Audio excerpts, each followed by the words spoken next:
Hey, what's up guys, and welcome back to Anime King 2. And today I'm gonna be giving you part 72 of Uchiha Naruto the Sage.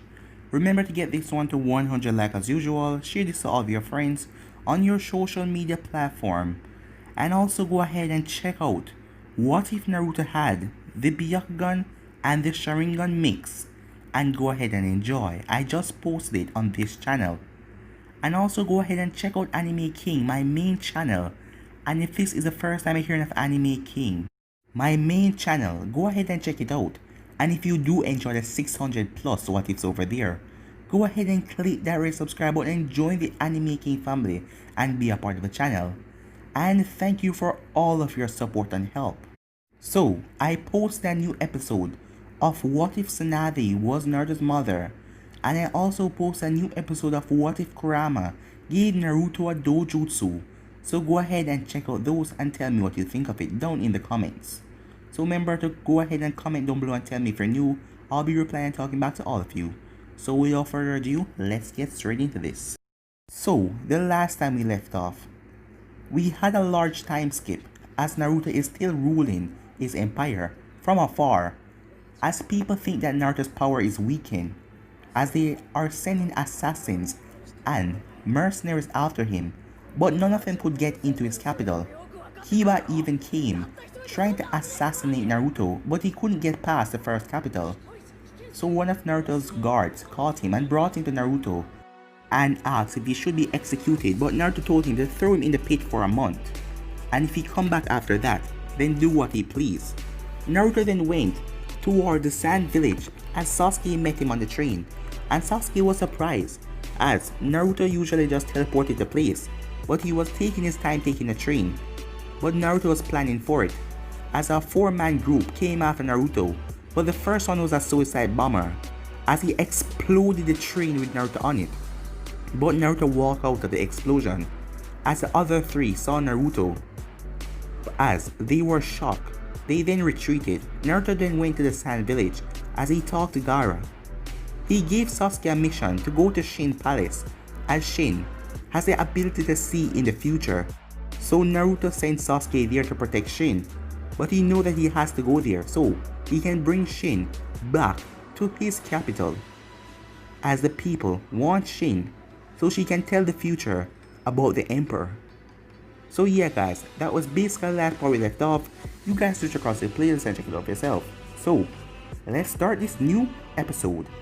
We start this episode as Shin was surprised, as she now know that the Emperor Naruto, his power was rival to none, as Naruto hasn't been inside of her country for more than an hour, but he already destroyed all connection to the mercenary group which were after her. He destroyed all camps, all missing names that surround the place. He defeated everyone, and it didn't even look like he was trying. It looks like he was being forced to punish misbehaving children, as he looked down on her enemies. He didn't even bother to have a conversation with them. He just went in and slaughtered all of them without a word. Shin has always known about his power and his personality, but she has never been close like this to him before.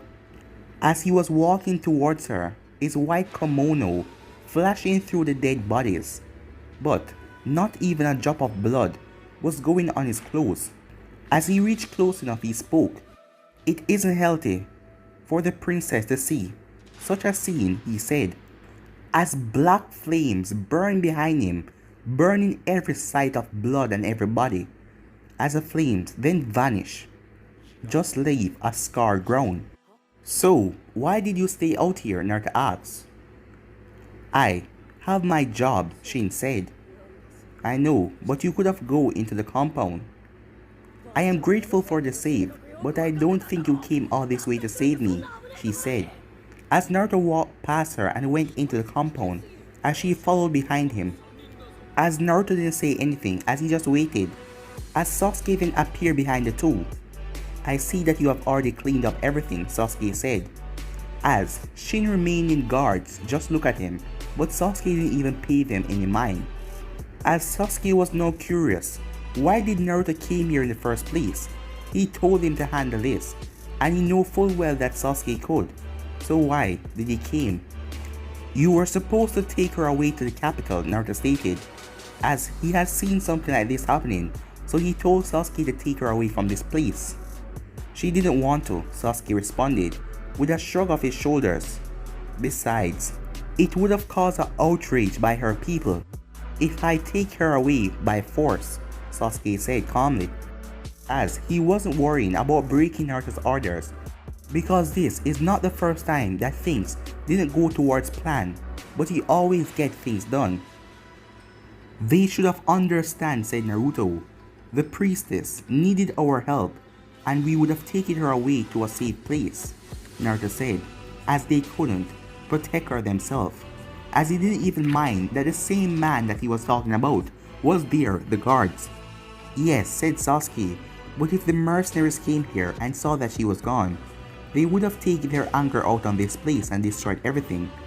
As Shin just looked at the both of them as they were talking, like she didn't have a matter or a say in anything.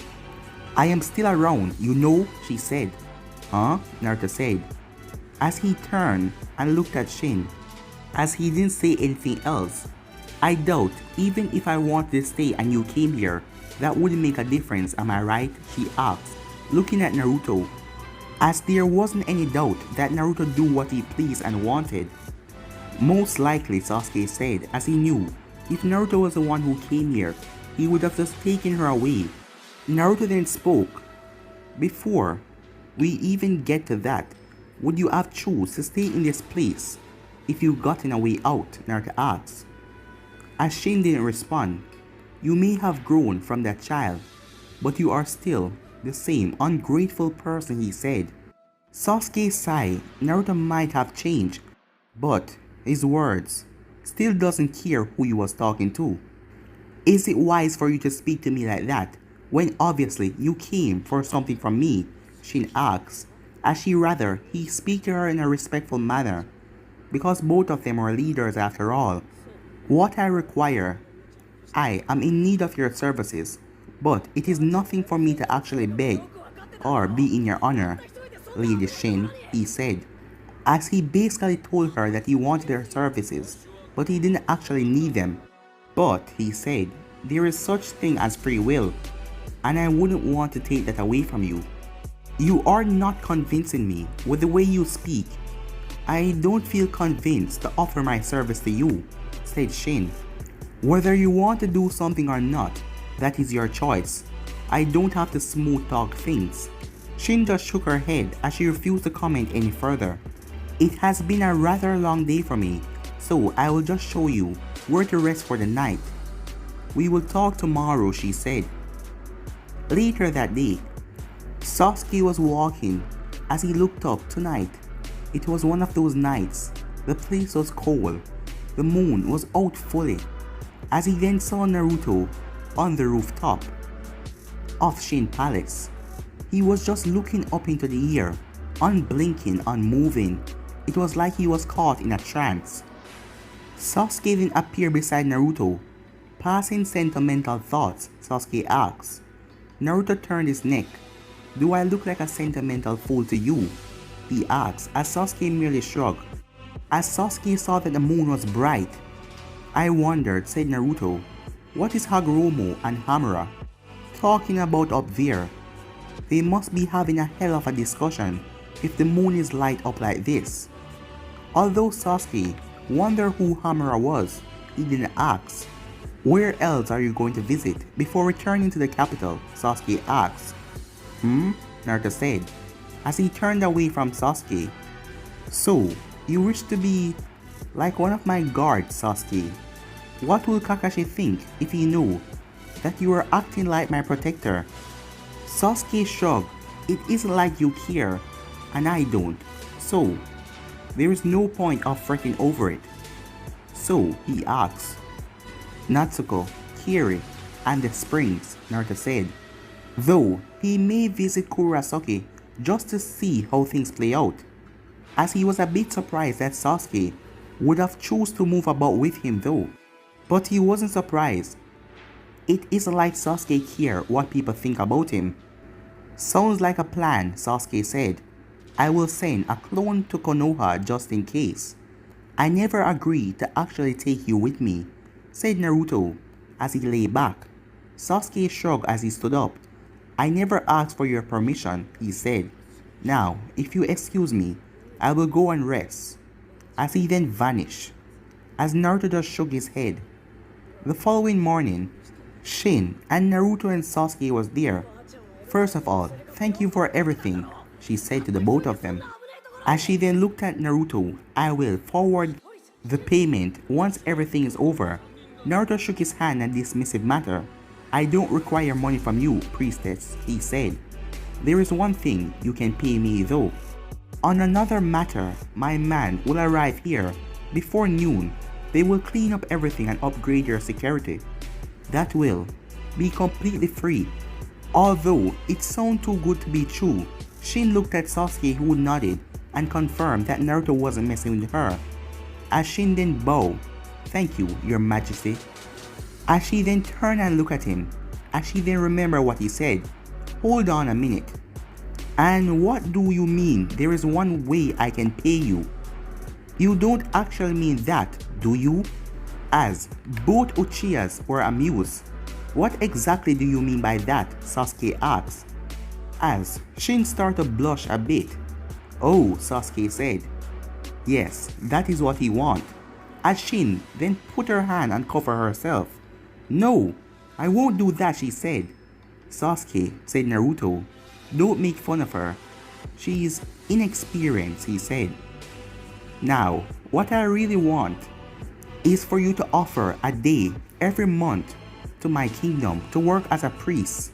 There are people in the capital that have requested a temple to build for them to worship. In an unknown location, what is our mission again? A white masked envoy asked as he sat down at a tree branch, looking over at the entrance for one of Karin's secret felicity. Karin was rumored to be creating weapons behind the emperor's back as Oniki sent 5 of his envoys to strip this place of all of its valuables. Storming into the place wasn't possible because of all the security, so they had studied the place for weeks before finally ready to set on, and they managed to get someone on the inside working with them. This is a screwed up mission, one of the envoys said. I know, cause Oniki has sent them to kill all of the innocents of this place. Why? Why did Oniki want to start a war with the emperor? But as envoy, they have to follow the orders. As Oniki told them, if they didn't complete this mission, don't come back. As right now, he's not in a good state of mind. Time skip. At Kiri, both Naruto and Sasuke were walking through the village. As the both of them were walking towards the Mitsukage Tower. Well then, I'll be back when you're ready to leave, said Sasuke, as he just vanished. As Naruto saw Ao. As Ao saw Naruto and led him towards the Mitsukage Tower. As Naruto has talked to Sasuke already, so he wasn't really in a talkative mood. As Ao then showed Naruto the door, as Naruto pulled the door and walked in without a knock. As Mie looked up, as she just sighed, you know, you could have told me that you're coming to visit, she said. Why should I do that? What, do you need something to prepare for? Are you perhaps seeing someone behind the emperor's back? Naruto asked. As he didn't sit down though, he just chose to stand up away from Mei's desk because he wasn't here to stay. Who knows, maybe I am. If the emperor don't take care of his things, maybe someone will take them away and use them, Mei said with a shrug. I doubt that there is any man that would dare to defy the emperor in that manner unless he wished for a horrible death, Naruto said. Now, leave a clone behind so we can get out of here, he said to her. As Mei folded her arms across her chest, I am busy. I am the cage and there is important responsibilities that I have to take care of. The emperor commands it, said Naruto. Mei smiled. Well, why didn't you start with that, she said as she stood up. As she walked over to him, as she then placed her arms on his shoulders. "So, where are you taking me, husband?" she asked him. Time skip. Some time later, Karin was summoned to the palace. As over some long time now, she hasn't been summoned, and she hasn't seen Naruto in months. And the way the messenger was in a rush, she wondered if she was in trouble. As she entered the palace and saw Konan and Sasuke, as Naruto was on his throne with his hand resting at his cheek. "I have arrived, Your Majesty," Karin said with a small bow of respect. "Apparently," he said, as Karin started to sweat as she wondered if he found out about her secret work. He told her not to make weapons, but she still did, as she wasn't using them, but she just had them created because she had the resources, the knowledge, and the power to do so, as she just wanted to create something that she could marvel at.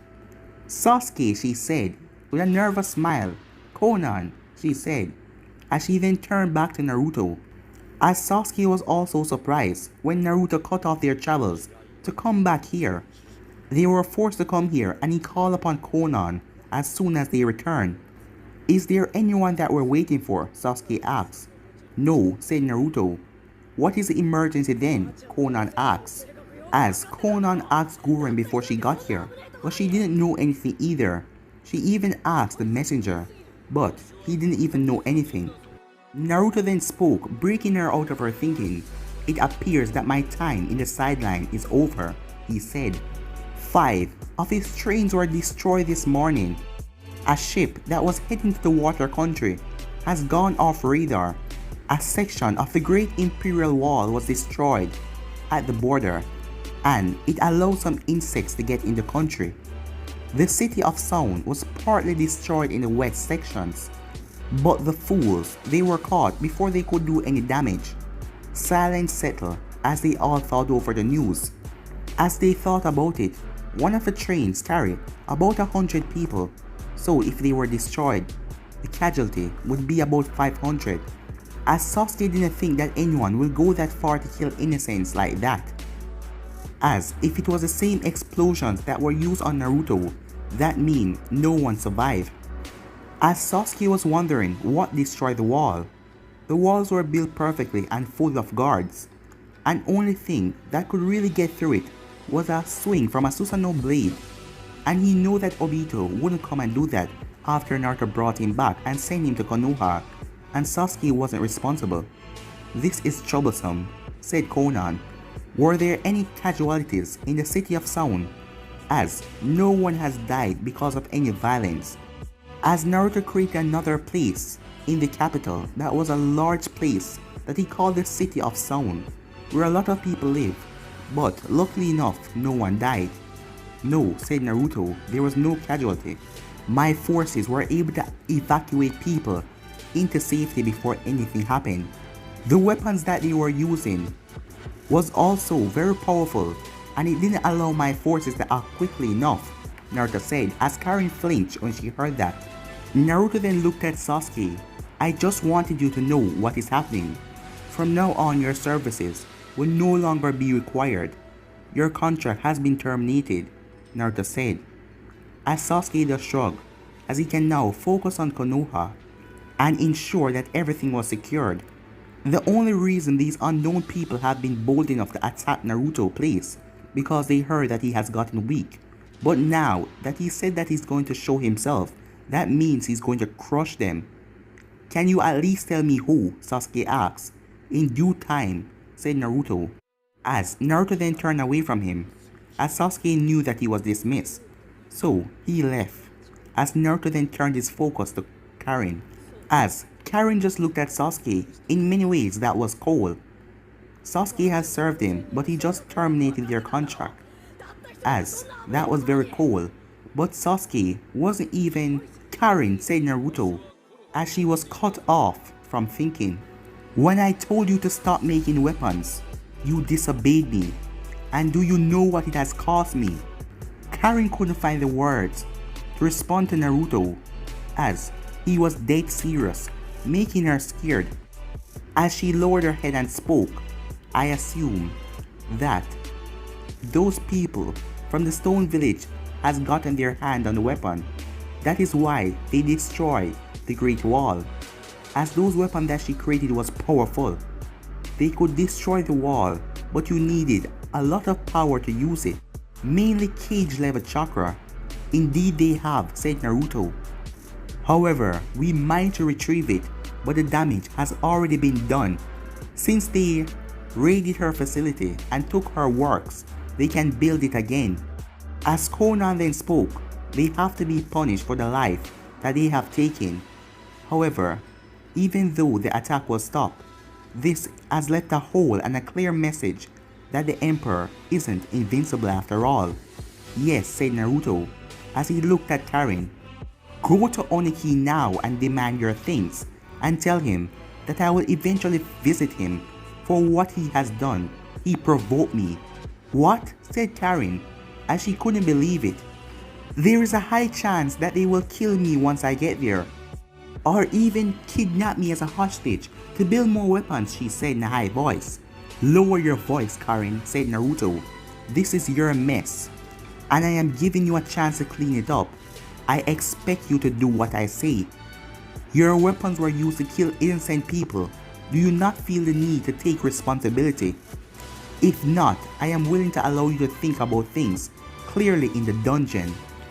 Karin gritted her teeth. At least she knew that he wouldn't allow her to be killed, but she was still scared. She wasn't even looking forward to be sent in the dungeon either. At least send someone with me, she asked. You created your weapons alone. You will go alone. Your train will be here in an hour. If you miss it, I will drag you there myself. But that will come at a cost, and I am sure that you don't want it to come to that. Do you understand me, Karin? Yes, she said as she stiffened, as she then left as he turned his head. Conan wondered what was Naruto's purpose for sending her there, as he knew that Oniki wouldn't give her the things that he stole, or apologize for the destruction that he caused, as he just said that he would invade the place and destroy a few things. So why even bother sending her? Could it just be that he wanted to see what Oniki will do, or does he want to make sure that Karin know that she wouldn't get away with things like this, disobeying him? Conan then spoke out loud. The trouble that this has caused, and what will happen, will push the world into war sooner, she said. Yes, and this displeased me, said Naruto. More fools are going to step into the fray and attack the country at any time. The trains won't even be safe anymore if things are like this. What are we going to do then? I would suggest hiring the Hyuga, one on each train, so they can search for explosive. Naruto nodded. Do what you feel is right as the Prime Minister, and I will make an example out of Oniki. At the Stone Village, Oniki was happy. After receiving the report, he hasn't seen the Emperor in a very long time now, and this is a wake-up call. He must show his face after this, as it has been troubling Oniki that he just disappeared into his capital, and he hasn't come out doing anything so they can do as they please. As it would have been better if he had gotten a hit right in the middle of the capital, but he couldn't because the security was still strong, and he knew that if he hit the capital, many other forces would join him so that they can take out the country once and for all. But he now knew that it was possible to invade the rice country. Kurosaki then walked into the room. What have you done? She asked as she looked at Oniki. Was it wise to provoke him like that, as she knew that Oniki couldn't take a back slap from Naruto if he tried to come and make them pay for what they did? Do not question my judgment, Kurosaki, Oniki said sternly. I will do what I think is best for this village. I am the leader. Your duty is to support and respect the choice as I make. As the Tsuchikage of this village, I will not take no more insubordination. As from these days, she outright stopped listening to some of the things that he ordered. As his grandchild, She thinks that he's leading the village into a dark path and that one day he will pay for all of it. I will not support what I don't agree with. Call me whatever you want, old man, but this is foolishness and you will regret everything one day. Do you think that he will just stand aside and watch you smile at this? Do you think that he will just stay back and watch you destroy his village? What if he comes here and drop a meteorite in this village? As Naruto told Onki that unless he was provoked he wouldn't do anything, but Onki went and provoked the man. Are you doing this just so he can attack you, and then you will have an excuse so you can start a war which you know you can't win? Onki snorted. That is, if he attacks. If he was going to attack, he would have done it already.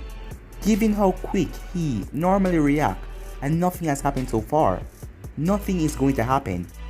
You amaze me, grandfather, said Kurosaki. But before she could say anything else, Anvu appeared in the office. Someone is here. Who is it? Onki asked, as a bit of fear shook in his mind for a moment, thinking that it was Naruto. It is Karen, the so-called sister of the Emperor. Should we escort her here? The Anvu asked. Oniki nodded, as this was a daring move by the Emperor, like he was daring them to capture Karen. Kurosaki then stood up as she left the office. She had other matters to deal with. As Karen was brought inside of the office, as she stood in front of Oniki. Sit, Oniki said. Karen then sat down as she spoke. You have put me in a bind, Kage. The weapons that you stole and used to harm my people, I am the one that created all of them, and I feel that I am responsible. So, Oniki said. Karen then let out a sigh as she folded her arms. I have always heard rumors that you were stubborn, but I was told that you were not stupid. So, were they all lie? Are you really a stupid idiot? She said, insulting Onki, as she knew that it doesn't matter what she say, because when Naruto come here, it is going to be straight to business. Watch what you say to me, brat, said Oniki.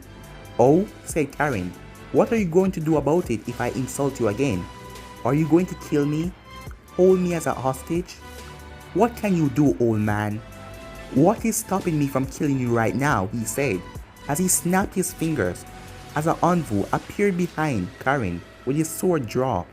I can have you killed right now and send you back to the rice capital in pieces and say that you tried to attack me. Karen just nodded. Do you think a reason will be enough to save you from Naruto's wrath? He does take family rather importantly, and I imagine that you do love yours. You have never seen Naruto angry yet, do you? When he destroyed Konoha, he wasn't angry. So what do you think he will do when he gets angry? So, if you wish to kill me, go ahead. Naruto will revive me and then turn this place into ashes. Now, give back the blueprints that you stole and beg for forgiveness to the City of Sound. Oniki chuckled to himself. I would never do something like that. You stupid old man, do you really think by doing something like this you will gain more allies? No, you will not. Well, in fact you will lose them, because if they know that the Emperor is after you, they won't ally with you anymore. She then stood up. If you ever steal one of my babies again, then I will kill you with my own hands. Threatening a cage is a big crime, said Onki as he leaned on his chair. I am aware of that, Karen said with a shrug. But I pity you. As she walked out, as she got outside, will he actually come here? Kurosaki asked. Yes, said Karen. I don't know exactly when he will come, but he will punish this village for Onki's foolishness. There are going to be casualties and some important people die. Your people have killed hundreds of innocent civilians. The Emperor cannot forgive that. I know, said Kurosaki, as she knew exactly what Naruto is doing. He told them that he is coming so they can prepare their forces, so he can just crush them and show them that none of them can really defeat him. But guys, we'll be ending this episode right here. If you want the next part of this, you already know what to do. Like, subscribe, comment down below, and turn on that bell notification to stay posted. Remember to share to all of your friends, your social media platform, and also go ahead and check out what if Naruto had the Sharingan and the Byakugan mix? And also go ahead and check out Anime King as well, because I posted a new episode of What If Tsunade was Naruto's mother, and what if Kurama gave Naruto a dojutsu. And also comment down below and tell me what you guys think of the new what ifs, and tell me to go ahead and continue them, and let me hear your voices in the comments. So thank you all, and also I am going to be doing what if Naruto got neglected, and also what if Naruto was taken by Danzo, not now but soon guys. When I finish one or two of my what ifs, I'm going to be starting those two other projects. So stay tuned for them and enjoy all the lovely what ifs coming your way. And remember to comment down below and tell me if you're new. I'll be replying and talking back to all of you. So without further ado, I'm out for now guys. Peace.